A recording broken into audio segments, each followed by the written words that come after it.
बिस्मिल्लाहिर्रहमानिर्रहीम। अस्सलाम वालेकुम। कुकिंग विद तैनियत में वेलकम कहती हूँ आपको। फ्रेंड्स, कैसे हैं आप? आज हम बहुत ही जबरदस्त सी एक रेसिपी मैं आपके साथ शेयर कर रही हूँ, वो है रसमलाई। अक्सर मेरे दोस्तों को ये इस चीज का खतरा होता है कि रसमलाई हम जब भी बनाते हैं तो हमारी रसमलाई टूट जाती है। आज मैं आपको बहुत ही सादा सी और आसान सी रेसिपी बताती हूँ रसमलाई बनाने की। आप मेरी रेसिपी से बनाएं तो इंशाल्लाह आपको बहुत ज्यादा अच्छी भी लगेगी और ये टूटेगी भी नहीं। और फिर आप जब भी कोई स्वीट डिश बनानी होगी तो आप सबसे पहले रसमलाई का ही नाम लेंगे।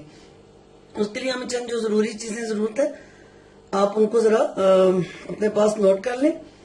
मैंने उसके लिए तकरीबन 1 कप जो है मैंने शुगर ले ली। ये आप अपने टेस्ट के हिसाब से चखें। अगर आपको ज्यादा चीनी पसंद है तो ज्यादा ले लें, कम पसंद है तो कम ले लें।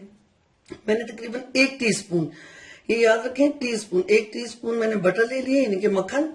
और ये देखें एक मैंने दरमियाने साइज का जो कप है, ना बहुत बड़ा है ना छोटा है, तो ये बिल्कुल फुल नहीं है। ये बस लेवल करके मैंने इसको खुश्क दूध मैंने ले लिए। एक मैंने दरमियाने साइज का अंडा ले लिया। कुछ मैंने सब्ज जो इलायची होती है कावे वाली, इनको मैंने पीस दिया है। आप इलायची पाउडर भी डाल सकते हैं। 1 टीस्पून मैंने ये सूजी ले ली है और 1 टीस्पून मैंने मैदा ले लिया है। और ये तकरीबन 1 लीटर दूध है। और ये आप देखें, ये मैंने तकरीबन ½ टीस्पून बेकिंग सोडा ले लिया है। और कुछ मैंने बादाम और नारियल वगैरह इसकी डेकोरेशन के लिए रख लिए हैं। तो अब इसको बनाना स्टार्ट करते हैं। सबसे पहले मैंने एक देचकी रख ली है चूल्हे पे और इसमें दूध मैंने गर्म करने के लिए, बल्कि बॉईल करने के लिए डाल दी है। और इसमें जो इलायचियां मैंने पीस के रखी थी वो मैं डाल देती हूँ। और साथ ही मैं इसमें शुगर ऐड कर देती हूँ। ये आप अपने टेस्ट के हिसाब से कम या ज्यादा भी कर सकते हैं। अब इसको हम बॉयल होने के लिए हल्की आंच पे रख देते हैं। जब तक ये बॉयल होता है तो फिर मैं आपको बताती हूँ कि साथ साथ हम अपनी रसमलाई कैसे बना सकते हैं। जी फ्रेंड्स, सबसे पहले हम ये खुश्क दूध डाल देते हैं 1 कप। और इसमें ये जो बटर था 1 टीस्पून, वो हम ऐड कर देते हैं।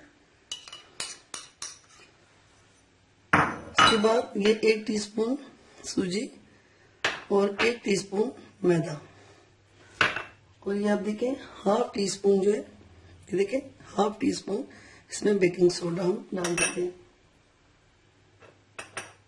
और एक चीज मैं आपको उस वक्त बताना जरा भूल गई थी। ये तकरीबन 2 टीस्पून ऑयल है। ये देखें, ये भी हम इसमें डाल देते हैं। अंडा आपने एकदम से सारा नहीं डालना, थोड़ा सा डाल के हम इसको अच्छी तरह मिक्स कर लेंगे। अगर हमें जरूरत पड़ी तो तब हम डालेंगे। बाजू का अंडा डालने से ये हमारा जो मिक्सचर है ये ज्यादा नरम हो जाता है, तो फिर हमारी रसमलाई सही नहीं बनती है। ये देखें, जब आपको जरूरत पड़े तो पूरा अंडा हमारा पड़ सकता है तो तब डालें, अदरवाइज ना डालें। साथ साथ अंडा ऐड करते जाए। इसको फिर मैं थोड़ी देर के बाद अच्छी तरह हाथ से गूंदूंगी। ये जितना आटा सख्त होता है उससे जरा ज्यादा सख्त आपने रखना है। ये देखिए, अभी फिर मैंने थोड़ा सा बचा लिया।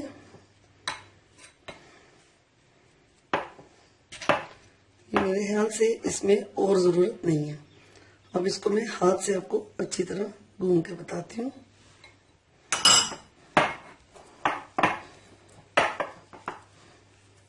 ये देखें फ्रेंड्स, मैंने इसका मिक्सचर बना लिया है, इसको अच्छी तरह गूंद लिया। अब आपने क्या करना है, एक जो जरूरी चीज मैं आपको बताना चाह रही हूँ वो ये है कि बाज लोग रसमलाई के इस मिक्सचर को बना के तो छोड़ देते हैं। आपने इसको छोड़ना नहीं है, फौरन से आपने इसकी रसमलाइयां बनाते जाएं इस तरीके से। ये देखें, साइज जो भी आपको पसंद हो, कोशिश ये करें कि इसमें क्रैक्स ना पड़े।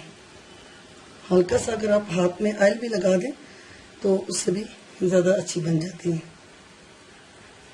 ठीक है, इस तरीके से ये देखें इस तरीके से रसमलाई बनाएं। और हल्का सा इसको आप दबा दें। क्रैक्स को कोशिश करें कि वो जोड़ दें, क्रैक्स ज्यादा ना पड़े। ये देखें इस तरीके से। अब आप इसको इस तरह दूध में डालती जाएं। ये देखें फ्रेंड्स, ये मैंने सारी रसमलाई इसमें डाल दी है और ये देखें हल्की आंच पे मैंने इसको रख दी है। आपने फिलहाल शुरू में इसमें चम्मच नहीं चलानी, इस तरीके से देचकी को आपने हिला देना है ऐसे। क्या आपको नजर आ रही? ये फूल चुकी हैं। इस वजह से इनका छोटा साइज बनाना होता है, ये फूल के बड़ी हो जाती है। अच्छा, इस रसमलाई में कोई भी खास ऐसी टेक्निक नहीं है। लोग इसको बनाने में परेशान होते हैं कि टूट जाती हैं। बस आप इसकी जो मेजरमेंट है, मतलब दूध की, बेकिंग सोडा की, इन सब चीज़ों की, वो बस आप अच्छी तरह सीख लें तो इंशाल्लाह आपकी रसमलाई कभी भी नहीं टूटेगी। ये देखिए इस तरीके से बहुत हल्की हाथ से आप इसको अब चम्मच से उल्टा दें। ये देखिए आंच बिल्कुल आपने अभी हल्की रखनी है। नरम और बहुत ही मजेदार रसमलाई। ये देखिए, तो अब मैं इसको हल्की आंच पे तकरीबन 5 से 10 मिनट तक रखूंगी ताकि इसकी जो मिठास है वो अच्छी तरह रसमलाई में दूध की मिठास आ जाए। तो फिर इंशाल्लाह मैं आपको डिश आउट करके बताती हूँ। देखिए फ्रेंड्स, हमारी रसमलाई तैयार हो चुकी है। ये आपको नजर आ रही है। ये मैंने एक बाउल में इसको डाल दिया है और अब इसमें मैं दूध ऐड कर दूंगी और इसको अपने बादाम, पिस्ते और नारियल से इसको डेकोरेट कर लूंगी इस तरीके से। और ये तकरीबन 3 से 4 घंटे फ्रिज में पड़ी रहे तो उसके बाद जाके ये खाने के काबिल होती है और इसका टेस्ट होता है। ये देख सकते हैं आप, बहुत ही ज्यादा टेस्टी, बहुत ही ज्यादा मजेदार रसमलाई बनी है। यकीनन आपको मेरी ये वीडियो बहुत पसंद आई होगी। आप भी मेरी रेसिपी रसमलाई बनाएं, आपको बहुत पसंद आएगी। अब मुझे अपनी दुआओं में याद रखें और मुझे इजाजत दें और मेरे चैनल को जरूर सब्सक्राइब करें ताकि मैं मजीद आपके लिए अच्छी अच्छी वीडियोस लेकर आऊं। अब इजाजत दें, अल्लाह हाफिज।